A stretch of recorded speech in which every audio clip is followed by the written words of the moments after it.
Welcome to Sports in Focus. I'm your host, Fitzroy Prendergast, and this week we have a very special person with us. We have Gill McIntosh, the former Australian netball coach. Of course, Gill has been an outstanding personality for the Australians. She played for the Australian national team, and she coached the Australian netball team for a number of years, and with great success, I must add. Gill is now in Jamaica, and she's assisting the Jamaican national team with their development. She's going to be saying some things that will interest netball fans right across Jamaica. Gill, tell us a little bit about your parents' influence on your life in netball. My father was a very well-known Australian rules football player. Really? And so, yes, we were in sport all our life, and as children we also swam a lot. So we enjoyed our sport, and sport was a big part of our upbringing, although education always came first, and our parents made sure that, yes, education was very strong. But then sport came in very much as a second, and loved our sport, loved our swimming, loved our netball, and those were the two primary sports that we all played. Now, let's look a little bit at your transition from, you know, a toddler to getting into big-time netball. How difficult was it to make the transition from, say, playing at primary school or junior school to playing at the local level in Australia? What was it like? Oh, it's not easy. You have to be very dedicated and you have to do all the work. And I guess as a youngster, certainly in the primary school, you just play it because you love playing the sport, and it was very enjoyable. I guess I was very lucky because I had teachers who were looking after us and making sure that our netball skills were in the proper way that they should be. So I was very fortunate. I had very, very good teachers, which set my journey and the path as it should be. So the transition for me from primary school into high school and then into club netball wasn't too bad. I guess every year I learned a bit more. I had different coaches and I was able to learn a little bit more about netball. And because I loved the game so much, I was a very, what I would call a dedicated trainer, and Yes. in the backyard I would go out and practice the things I had been taught. Okay. Now, once you would have got into netball, local netball, your thoughts would have been definitely to play for Australia. The whole aspect of playing for Australia, how quickly did it preoccupy your mind, so to speak? When I was in my late teens, I was playing in our national championships, and I really at that stage didn't think for any one moment that I would be selected to play for Australia. And when I was about 18, my first opportunity came, and our national championships, every year a national team was selected. And in those days, and I'm talking a while back, unfortunately our national teams were just selected in name only, and unfortunately didn't get to travel anywhere. Okay. So I was selected in name only, and that was a big honour. But for the next 6 years I was not selected, And so my first opportunity to travel with the Australian team came in the early 80s, which I was very grateful for. Tell us a little bit about the experience playing for the Aussies. I mean, Australia has dominated netball for a while now. Your experience, just stack it up and rate it for me. How was the experience overall in your career, your playing career? Oh, it's something every young netballer aspires to, and for me it was when the moment came and I stepped on the court for Australia, it was very hard to describe the feeling. Very proud, very honoured, and one of the most proudest moments was just standing on the court in my national uniform singing our national anthem. It was a great honour. And in those days when we had our skirts, which we used to wear, we had a yellow skirt with a green, big embroidered green letter A on it. And that was a very special thing to get, and it meant that if you made the Australian team, you got one of these skirts, and not everyone had them. So for me, that was a big deal back in those days. Any game that you can remember that really stands out in your mind as Jill looks back at a career in netball? Any game that stands out in your mind and say, wow, this was my best moment in playing for Australia? Playing, yes, certainly. I was very lucky and very fortunate to go to the 1983 World Championships in Singapore. And we got through all the rounds undefeated, and again we had to play New Zealand in our final, and it was hot, it was humid, and we had to battle the elements as much as battling New Zealand. And it was a real team effort, that game, and we made ourselves as tough as possible. We really played well together as a team, and by the end we came out with 5 goals ahead of New Zealand. So that was a very, very special moment, being world champions in 1983. Jill, tell us a little bit about the club structure in Australia. What's it like for the viewers who don't know?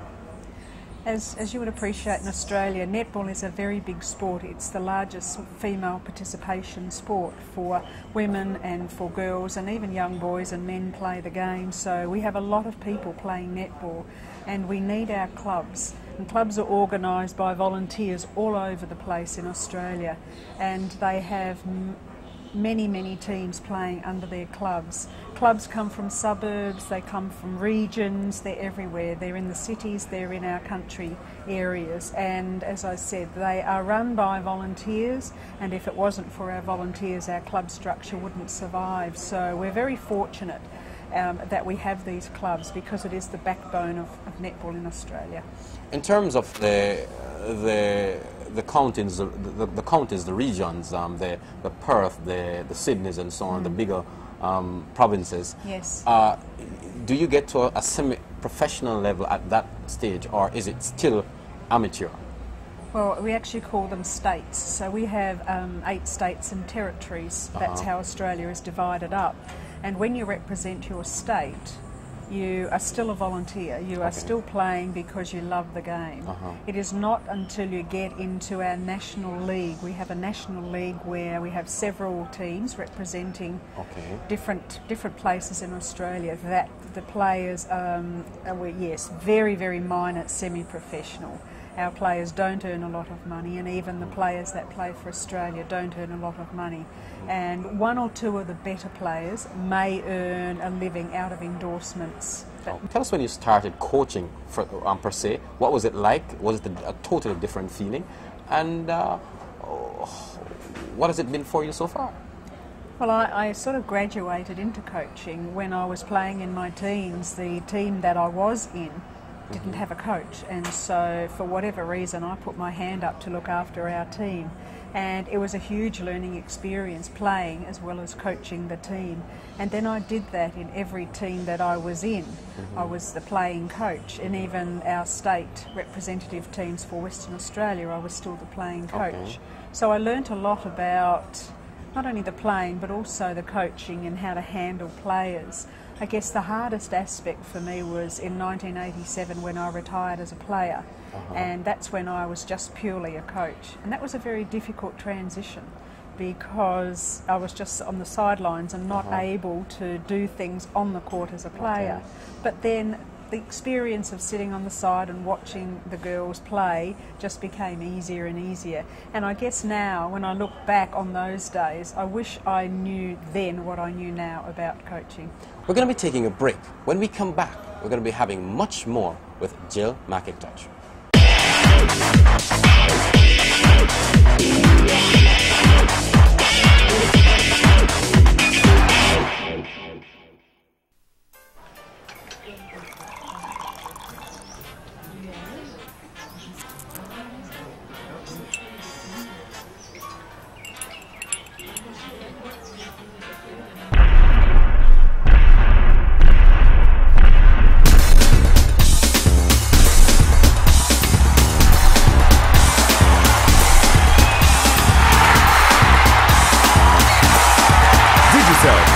sponsor of West Indies Cricket. Hold on, have you heard about the new JGRA Advance Card? You can save on your gas bill. The JGRA Advance Card is the way to go to budget your gas expenses. Use it to buy practically any item or service for your car at select service stations. Add money to it at any Jamaica National branch or JN Money shop. Safe and convenient. The JGRA Advance Card is the way to go.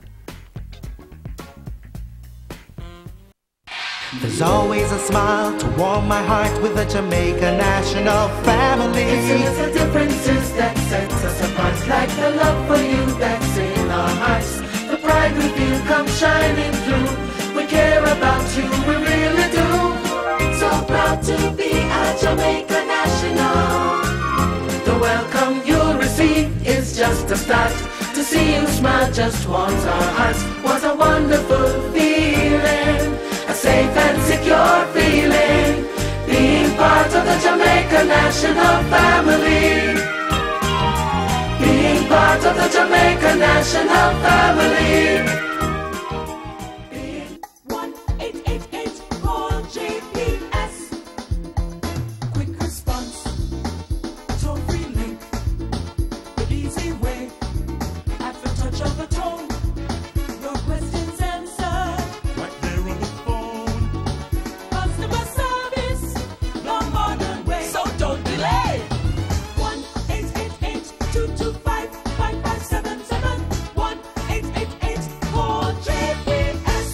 Children need safe communities to live, to go to school, and to play.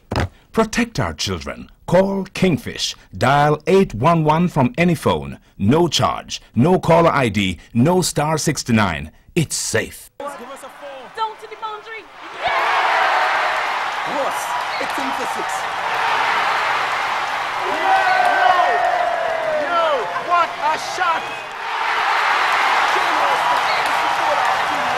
Yeah, boy, for sure. That's man of the hour, man of the day, man of the match, eh? With the most of intellectual, then spend the leather. Digicel, proud sponsor of West Indies Cricket.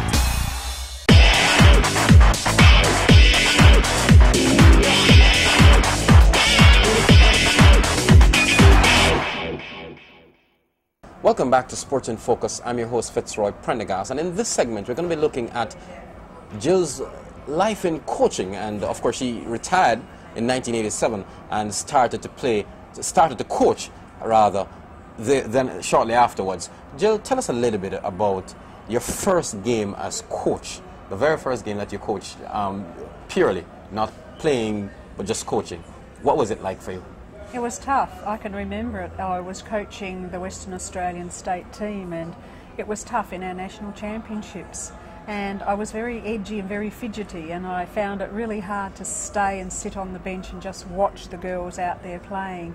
And I really had to teach myself some new skills about just sitting on the bench and just watching the game through the eyes of a coach, not watching the game and playing the game as a player coach. So it was a tough initiation just into the coaching side of things. How long did you coach Western Australia? I was the state coach from 1983 to 87. And Western Australia was a team that usually came in somewhere about 4-3-2. We never actually won the national championships, and in 1986 we came in second, which was a very good position for Western Australia. And did you move from Western Australia to other states in Australia, or that was just where your interest lied?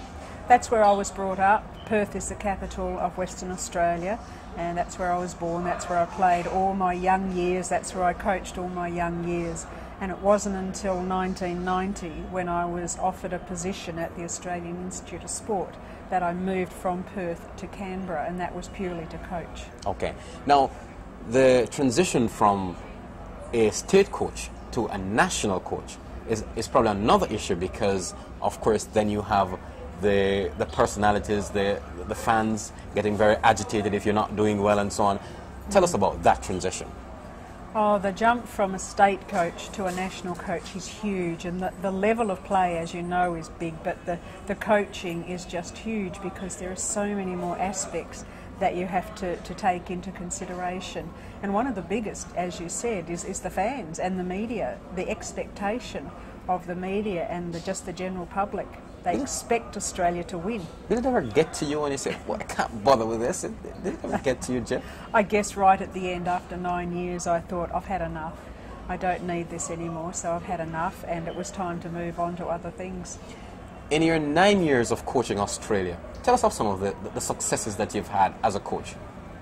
I think 2 games in particular stand out, and the first one was the 1999 World Championships final, and we were in Christchurch in New Zealand, and again playing New Zealand in the final, and the game was goal for goal, and by 3/4 time New Zealand had a break on us. They were 6 goals up. I remember that very well. And I had to make a very tough decision, and Vicky Wilson, who was just an outstanding goal shooter for Australia for many, many years, was not having her best game, and so my tough decision was, being 6 goals down, I had to take her from the court and make a replacement and bring on Jenny Borlays. It worked out well for us because in the last 15 minutes the team really dug deep, and we got our 6 goals back, and we managed to win that game by 1 goal in the last 2 seconds. Yes. It was very exciting. Very exciting. Yes. I was there. Yes. How many championships did Australia win under your coaching? How many world championships? Just for the records. We won 2. We won that one. We won 1995 in Birmingham. That was my first, and then 99 in Christchurch.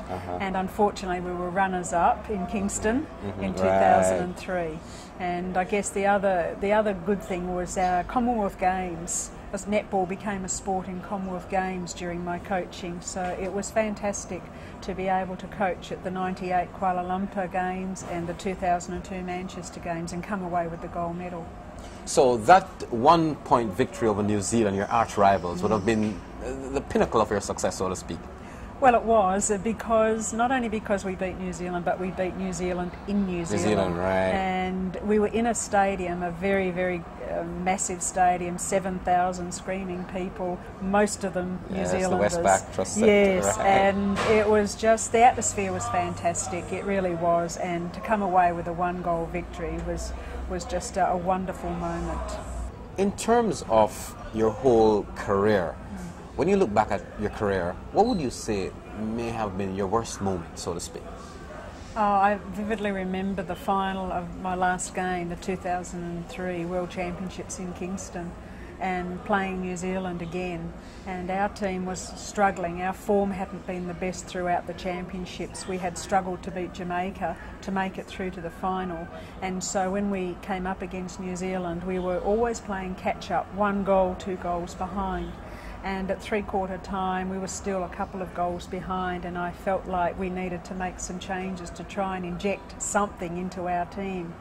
Anyway, I took our captain, Catherine Harvey-Williams, from the court, and we lost the game by 2 goals. We were still those 2 goals behind, and in hindsight I think I should not have done what I did, and looking back at it, I know it's very easy after the event to say you should have, but perhaps I should have made other changes than taken our captain off in that particular game.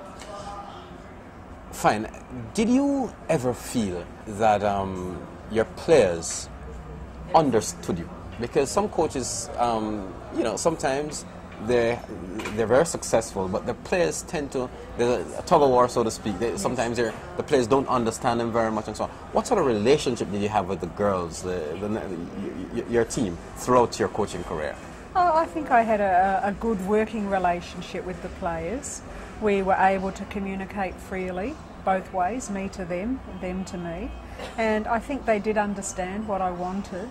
I was a coach that tried not to raise my voice too much. I felt that most times that was unnecessary. On the odd occasion I did have to raise my voice. But I think we had very dedicated players who wanted to win. They wanted to win for Australia. And that makes a difference. When you have dedicated players who put the hard work and the commitment in, it really does make a difference, and it makes my job so much easier. What's the hardest thing as a coach? The hardest thing, that's a difficult one. There's many, many hard things as a coach. And I guess when the team is not performing as they should, and you really can't determine why. As I said in the 2003 World Championships, our team was not performing to its best throughout the championships, and it was really hard to determine what the factor was that was contributing to it. And even to this day, I'm not sure what the factor was. There wasn't one thing that stood out. And even myself and my assistant, we talked and talked about it. We watched the videos and tried to analyse what was happening and what was going wrong.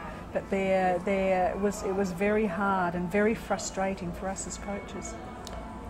Did your coaching life, your playing life, had a strain on your family? I mean, you know, obviously you're traveling, you're working, and you're all over the place. Did it really have a strain on your family? How did you balance that? Oh, not really, no. No, I think it's important that, and I say to any netballer, coaches or players, that you have a netball life and you have a life outside of netball, your family life, your working life, and it's very important to balance those. I see some people that netball is all consuming and it becomes their total life, and then their family life breaks down. So I do think it is important that you have a netball life, and when you come from the courts, then you have another life, your family life, your working life, your social life, and it's very important to keep those aspects in your whole life. Could you give us a little indication, Jill, as to the facilities in Australia? You've been in Jamaica, you see what we've got.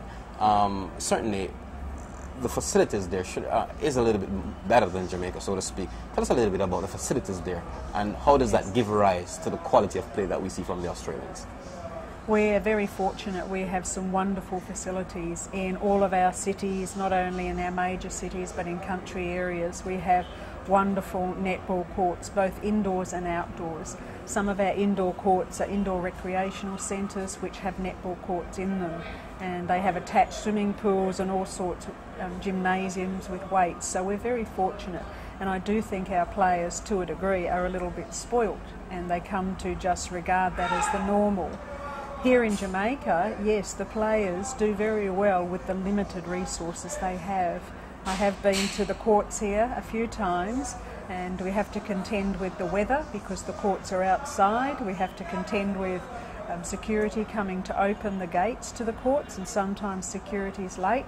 We have to contend with the players arriving on time because they always don't have transport themselves, so they have to rely on others, and then traffic can be a factor. So I think here in Jamaica, considering the difficulties that the players are under, they do extremely well. Who's the best netballer you've seen in all your life, Jill? I'm asked that question many times, and I really could not say one. I think I've looked at many countries over the years, and we in Australia have had some wonderful players, and I go back to Michelle Dendeka, Michelle Filkey as her married name was, wonderful athlete. Vicky Wilson, sensational shooter. In our current team we have Sherelle McMahon, very dynamic. I look at New Zealand, and when I was playing against a centre called Sandra Edge, just a magnificent player. Currently, New Zealand have Irene Van Dyke, probably the best shooter in the world. And then I look to Jamaica, and I am just in awe of the way Simone Forbes plays. And in days gone by, over on Peterson, your current national coach, Connie Francis, very good players. So I really couldn't put any one of them above the others. It would be not fair. We're going to be taking another break. When we come back, we're going to be having much more with Gill McIntosh.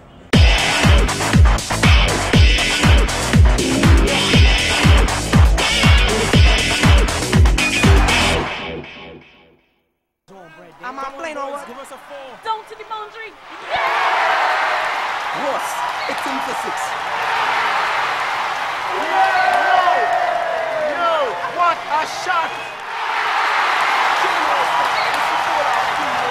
Yeah, boy, for sure, for sure. That's man of the hour, man of the day, man of the match, eh? Sing up with the most of even next one. Then spend the leather. Digicel, proud sponsor of West Indies Cricket.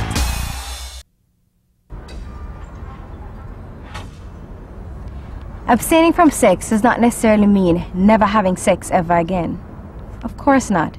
But every person needs to consider abstention as the safest alternative in any moment of uncertainty. If you are not absolutely and positively sure, you need to consider abstaining at that particular moment or with that particular person until you are sure.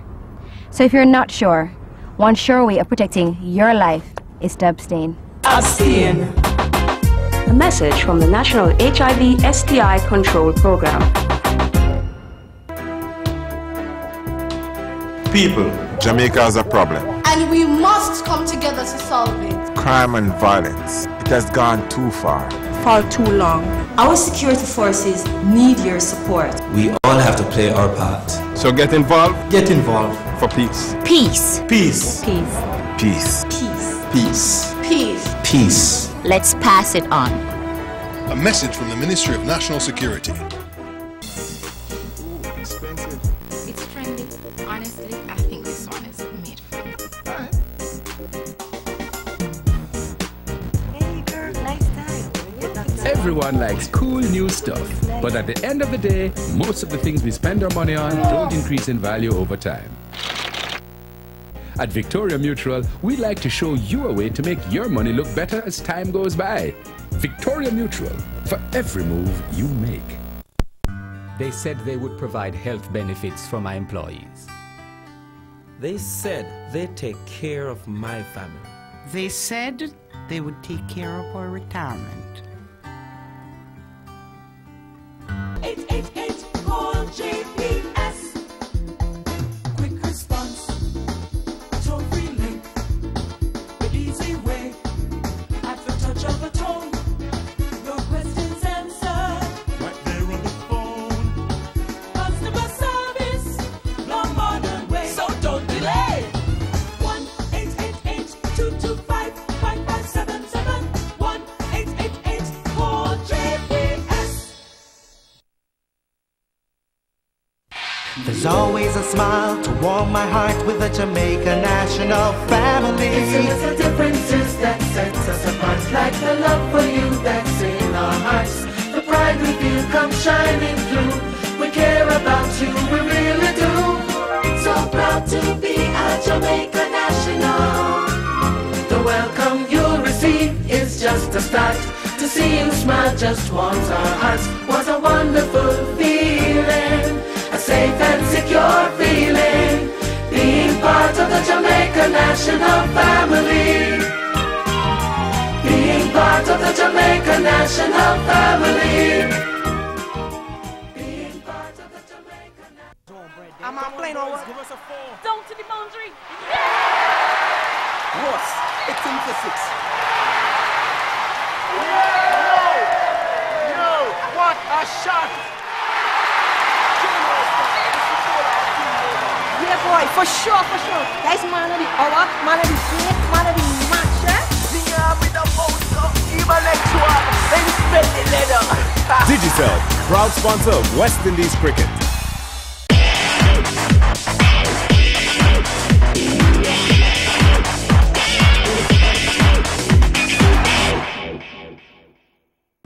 Welcome back to Sport in Focus. In this segment, we're going to be looking at Gill McIntosh's visit to Jamaica and the purpose thereof. Gill, tell us about the purpose of this visit and what do you need to be a success here, so to speak? Right. Well, a while ago I was invited by Jamaica Netball Association to make a visit to Kingston and other places, and then through negotiations it has come to fruition now, which has been very fortunate. Basically, I am to work with the national coaches at the senior level, under 21 and under 16 level, and to try and help them not only in their practical coaching but help them in their planning and all other aspects which go to make a good coach. And along with that, of course, comes working with the players, and I've now attended sessions with the 3 teams and I'm very impressed by the standard of play that I have seen. We're also going to hold some seminars for the teachers at all levels from prep right through, and with the ISA schools and with the JNA club coaches. So the visit, in order for it to make it success, is for the coaches to turn up and to be present and to have lots of interaction and together sharing the knowledge. So you're more, your goal basically is to focus on the coaches. Yes. In more ways than one, rather than the players, because it's the coaches that teach the players. Yes, that's correct. And if you coach a coach or teach a teacher the correct ways, that one coach or that one teacher can then teach and coach many, many players. So it is the intention to teach the teachers and coach the coaches, and then they can spread the knowledge throughout Jamaica. Are there any deficiencies that you've noticed since you came here, and how will you address that? There are not many, and I certainly have watched Jamaica over many years, certainly played against and coached against Jamaica. Very talented, naturally gifted athletes, and they play a lovely brand of netball. They have lovely flair and creativity. I guess the one aspect that we're really trying to make better is the mental side of the game, the focus and the discipline. And when it comes to the dying minutes of any match, that the players can keep their focus, keep their concentration, and maintain the skills that they have. Am I correct, Jill, in saying that you'll be going right across the island to do all these seminars and coaching workshops and stuff like that? Well, only to Negril. We're basically here in Kingston, and then we have about 3 or 4 days in Negril where we'll be doing a few seminars again with the teachers, and hopefully they will be well attended. When you look at the school setting, netball is played in the schools, of course. There's a transition period. But do you get the sense that there's a gap that needs to be filled in terms of the transition from, say, prep to high school to national to club netball and then to the national team? Is there a gap that, may result in, less quality at the senior level that could be filled? I guess the gap is in the making sure the teachers have the knowledge. I am very much for making sure the basics of the game of netball are in place, and for the teachers at the very young ages with the kids to teach them the basics well. And I keep saying that lays the foundation. And if the children have those basics in place and they're doing them well, as they progress through the different stages, then they will keep learning all the various skills from the various coaches they have. But if their basics or their foundations are not in place, it won't work when they get up to the higher levels. So very much trying to enforce that as we go along. What do you think is a strength of the Australian team? Of course, as I said earlier, the success is there for everyone to see. What do you think is the real strength of this Australian netball team? I think it's their mental capacity to never say die, to never give up, no matter what. And it's indicative that over the many years, Australian teams have won matches by 1 goal, 2 goals in the dying seconds. And it is because they have very strong minds, and it's that strength of mind that gets them through. Certainly they have the skills and the fitness, but at the end, when they're tired and it's goal for goal, it is the strength of the mind that carries them through. And in Australia, not only in netball, we have a passion for sport. And our public and our media, there's an expectation that when the Australian netball team goes onto a court, they are going to be successful. So I guess it's living up to those expectations. When you look at there's a big rivalry between Australia and New Zealand. Where did that come from, Jill? I don't know. It's always been there. It's always been there ever since I've been involved in sport, not only in netball but in any sport, particularly rugby. And we have a game, rugby league. It's in anything, basketball, netball. Anytime Australia plays New Zealand, we have this rivalry. It's a wonderful rivalry. Probably a friendly rivalry, because once the game is finished, both countries are very friendly towards one another. I know in netball, fierce competitors on the court. They battle hard and they work hard to try and beat one another, but when the game is concluded, they're very good friends afterwards. One of the things that I would have heard as a journalist is the dominance of New Zealand and Australian netball. I've heard people say it before, tend to make netball a little bit monotonous at the world stage. Do you get that sense, or is it people are overreacting? I think they're overreacting just a little bit. Certainly Australia and New Zealand have won all the World Championships thus far and the Commonwealth Games. But in saying that, in Melbourne last March, when Jamaica played Australia, they drew. And I think people are forgetting that Jamaica are not far away. They're either a draw, they're 1 or 2 goals away. And if we can lift that standard, then they will be right there in the mix. England are progressing well and they're making inroads, so they're not far away. I guess our main concern is South Africa, because they at the moment are ranked number 5, and unfortunately their game is slipping, and we don't need them to slip, we need them to build. So the International Federation is doing all it can to make sure that South Africa to rise. And then the next countries, Samoa, Fiji, Malawi, those countries, trying to give them some help and assistance. So when the World Championships come around in July next year, 2007, we will have not only 1 or 2, but we'll have 5, 6, 7 or 8 very good teams. Jill, are you happy with the state of netball in the world now, or do you think that more should be done by IFNA to bring in some of the countries from outside the Commonwealth, you know, to popularize the sport worldwide? Your thoughts on that? Oh, I think there is always more that we can do, and I know our international body is always a bit trying and striving to do more, but again, they are limited by their financial resources as to what we can do. Sure, we would love to introduce our game to the continent of South America, not played there. We would love to introduce netball onto the European continent, not played there. I know Australia took netball into China many years ago, so we would love to develop that. We would love to develop netball more in America, in the USA. It is played, but not to a great degree. So I guess from an international perspective, we really would love to send our coaches out there and try and do more. And for some of the developing countries, of which there are many, because there are many, many countries that play netball, but they are very much limited by their financial resources.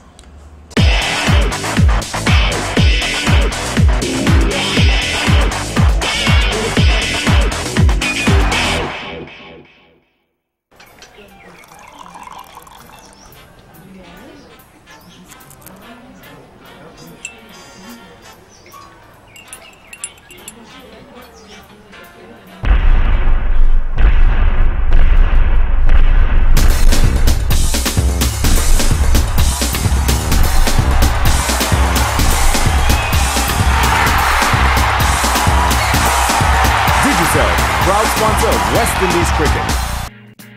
Hold on. Have you heard about the new JGRA Advance Card? You can save on your gas bill. The JGRA Advance Card is the way to go to budget your gas expenses. Use it to buy practically any item or service for your car at select service stations. Add money to it at any Jamaica National branch or JN Money shop. Safe and convenient. The JGRA Advance Card is the way to go. Dons and their gangs are turning our children against us, making them into thugs, thieves, murderers, top shotters. But we can't stop them. Call Kingfish 811 from any phone. No charge, no call ID, no star 69. It's safe. They did. And they did. They really did. Life of Jamaica. Wise financial advice for life. 1-888 call JPS. Quick response. Toll-free link. The easy way. At the touch of a tone. Your questions answered. Right there on the phone. Customer service. No modern way. So don't delay. 1-888-225-5577. 1-888 call JPS.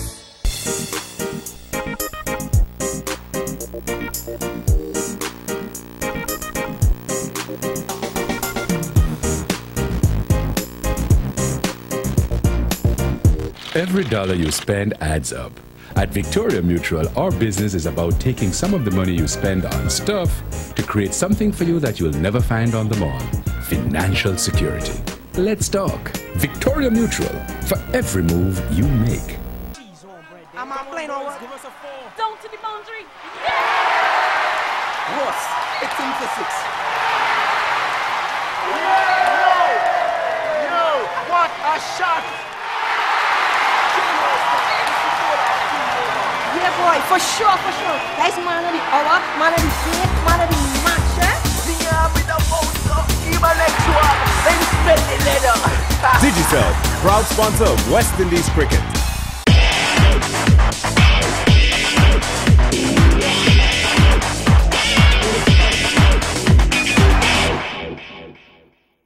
Take us through the whole aspect of some of the things that you would have noticed in the sport of netball that has changed over the years. I mean, when you played, give us a little bit of contrast between when you played and netball now. Is there a big difference between the two? I think the best way I describe the actual playing of netball way back when I was playing to now is the game is what I call busier. There is a lot more happening. The players are more skilled, they're fitter, so they're able to do better things and they're able to do them much faster than what we did them. The other aspect that I think has grown is the media interest in our game, which has been fantastic. And I can always remember after we won the World Championships in 1983, we came home and we arrived back in Australia and there was no media, no one wanted to know that Australia were now the Netball World Championships. And our coach then wrote to our Prime Minister and with this angry letter that no one had recognised that the Australian netball team were world champions. And that has got better, so now the media take an interest, not only in Australia, but here, Jamaica, in New Zealand very much. I've been to South Africa and other countries, and now the media interest has grown, and that is a good thing. You have now developed, of course, you've now left coaching full-time for now. Yes. Because you can always return, but you're now in consultancy. You've been traveling around the world, helping other countries with their netball. Tell us a little bit about the feeling of doing that and some of the countries that you have been to. Well, I decided at the end of 2003 that it was time to move on. That was 9 years coaching Australia, and I had enough basically, and I needed a new challenge and a new perspective and a new direction, and the Australian team needed a new voice. And so just through word of mouth, I was invited to Singapore. And I then was invited to South Africa. I've even been invited to New Zealand, to Papua New Guinea, of course here to Jamaica, to Barbados, to Canada. And it's been great because I'm able to see all the varying styles of netball, how netball is developed in these countries, how the coaches operate, some of the difficulties that all the people in netball are under. And hopefully in a small way I can assist and hopefully get the countries to a better level. You mentioned South Africa slipping somewhat. You've been to South Africa. Why do you think they're slipping? Is there a reason that stands out in your mind? They are a country that boasts a lot of netballers. They have a lot of netballers throughout South Africa. They do not have good resources and they do not have good structures underneath. So their coaching structures are not in place to assist all these players. They still, unfortunately, I believe, have some racial issues there, which they still have to deal with. And when they get all those things sorted out, I firmly believe they have the talent. And so just to find the talent, nurture the talent, and be able to develop that talent, they will be very good one day.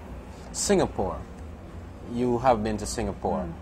How is Singapore progressing? We have the World Championships next year in Fiji. Yes. Tell us about that. How is Singapore, Singapore are progressing very well, but if you don't know Singaporean people, they are small in stature.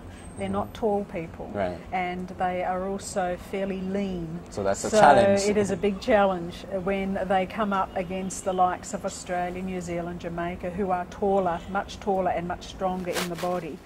Poor old little Singapore struggle a bit, but in saying that, they are doing extremely well. They are the Asian champions. They beat Malaysia, they beat Sri Lanka, and by doing that they have earned the right to participate in next year's World Championships, which for Singapore is a major happening. So regardless of their lack of size and their lack of strength, they do very well. Now, you also stopped in Barbados on your sojourn. The difference between Barbados and Jamaica, I mean, is there a difference, and what is it? Yes, there is a difference in my opinion. I think the Jamaican players have a bit more commitment to them. The Barbados players certainly have the talent, but I believe they don't yet have the commitment to knowing how to develop that talent and to get those players working together. here in Jamaica, the players very much do work together and they have the talent. So I think Jamaica will always be that one step ahead of Barbados in the short term. Is there anything you'd like to see that you've not yet seen in the sport of netball? What are some of the improvements that you would like to see as somebody who has been very successful as a coach? I would love to see the top 6 nations in the world have a tournament. We currently have a world tournament once every 4 years. Fortunately, we are in the Commonwealth Games, which is once every 4 years. We have an under-21 World Youth Tournament. So I would love in the other year to see our top 6 nations play, a bit like the hockey tournaments, the World Cups and things, where our top 6 nations could play against one another. And I think that would lift the standard. And why? Just the best playing against the best always lifts the standard. And for teams 4, 5 and 6 to play against teams 1, 2 and 3 will always help. And I think the more often they can do that, players will aspire, they will learn and they will grow. And then if that is a successful tournament, then we can maybe have a second tier where we have teams, say 7 through to 12, playing in a similar tournament somewhere else. So you're basically advocating for more competition? Yes, very much. Because at the moment, all we have is the World Championship, which is every 4 years, and of course the Commonwealth Games, and that's not enough. No, it's not enough. Yes, we have test matches where countries play other countries. For instance, Jamaica are playing Trinidad in November for 3 matches. Australia and New Zealand have just played one another. They've just finished a 3-match series. But we need more of that to happen. And of course, it's all bounded by the financial resources of which netball struggles. Do you think netball will ever get very commercialized like what we see in Test cricket now? I mean, previously, in the late 60s and 70s, cricket was basically just for the fun of it, and now it's big business. Do you think that in the future we may eventually have a situation where netball is very well commercialized, so you can have all the players playing professionally and everything happening like that? Oh, I would hope so, because as I said, when I was playing many, many years ago, there was hardly any media, and now there's a lot. And I think in another 20 years we can progress even further. So yes, what we probably need is a rich entrepreneur to take our game, a bit like what happened with the World Series cricket. Kerry Packer, right. Yes, Kerry Packer, and revolutionise cricket, and really, through some difficult early stages, put cricket on the world sporting scene, and look where it's gone to. And I think if netball can attract one person, one rich entrepreneur like that, it will just get the game going. As we wrap up our interview, Gill, you're here in Jamaica for the end of the month, until the end of the month. Yes. What would you like to see when your tenure is done, when everything is done and you're packing up to leave back to Australia? What would you like to have achieved? A very solid coaching structure where we have in place the different coaches. They have gained a bit more knowledge in the area of coaching. Also to help the association, Jamaica Netball Association, in their certification awards, and making sure that's all in place, and just everyone working very happily together to get Jamaica to another level. There's another thing that I'd like to touch on. I noticed shortly after the 1999 World Championships, I think it was Connie Francis, one of our players went away to the Australian Institute yes. in trying to develop their skills. Is there something that can be worked out with possibly with the Australian Institute, where there is, a quid pro relationship where players with the requisite talent and so on can go to Australia or to New Zealand or wherever to get that level of technical expertise, and so they come back better players? Is that something that could be worked out between countries, both countries? Sure, it has thus far been done with coaches, and the first one was Oberon Peterson, and then the second one was Connie Francis, and they spent a few months in Australia at the Australian Institute of Sport. And the main thing and the only thing stopping anyone else doing that is the money, is the finances to get these people, players or coaches, to Australia, because it is a far away country, or to New Zealand. But certainly the avenues are there, it just takes the money behind it. Gill, we want to thank you very, very much for stopping by. We know that you're enjoying your stay in Jamaica. Yes. You look very cool, very relaxed, enjoying your stay. And of course, we know you'll have a great time in Jamaica. And certainly we know that your visit here will certainly do well for netball. Thank you very, very much, Gill. Thank Always you. a pleasure talking to you. Thank you very much. It's been my pleasure. That was Gill McIntosh, the very successful coach for the Australian national team. Of course, she coached the Australian team for 9 years and now doing consultancy in terms of going around and helping other countries in the sport of netball. Fantastic person, of course. She's here in Jamaica to assist the Jamaican Netball Association with their coaching, and we want to wish her all the best. That's it for our Sports in Focus feature. Join us next time when we'll have another very interesting and exciting program for you. But for now, good day. Moves up to 31. The lead is 1. If they score off this, New Zealand are nearly home, but we called them home nearly once before. They messed up. Van Dijk composes, misses, and has the rebound. Foul against Liz Ellis. Can she get it? This is absolutely critical. No! Harvey Williams brings it away. Van Dijk faltered then when it mattered. And a chance for Australia to level up. McMahon. And she doesn't falter. And we're tied again. And we're inside the last minute. It's Australia's centre pass. This is fantastic work by the Australians. Richardson picks up the loose ball. Here's Cox. It's in! New Zealand centre pass, their last chance to rescue this. And Van Dijk, it's gone off Van Dijk, but it's a foul. Harvey Williams. She's missed again, but she's got a second chance. The nerves are jangling, despite the smile. We're level, 54 each. This could be the final go. Time must be coming up soon. They won't, they'll hold the whistle, hold the whistle. Australia are 1 ahead. So the first to go 2 ahead will win this. New Zealand need to score from this offense. Seymour. Hardly anyone can hear anything at the moment. Seymour feeds Van Dijk. Over it goes. And over goes Robbery. But it's New Zealand with possession. Robbery. Lochhagen bumped by Liz Ellis. But it's a contact call. It's a contact call, it's a penalty. Lochhagen stays sure, and we're level again at 55. Forget the clock now. Cox. She has stayed so cool, has Kath Cox, in this cauldron. We've played over a minute of this extra time, this third period of extra time. Australia still by 1. They need to go 2 ahead to clinch it. Can New Zealand peg it back to level here? Here come Australia. This could be for the gold.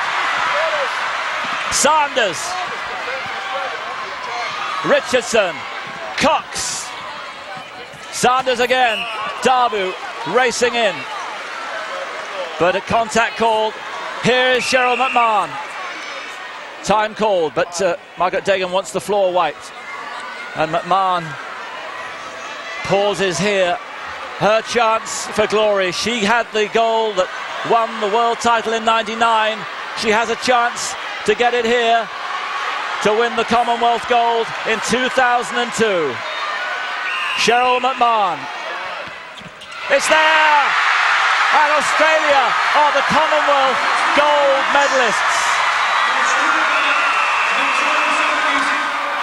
And that tension transformed into celebration. The Australian team retained the title, the value of a Commonwealth gold medal perfectly illustrated.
and nothing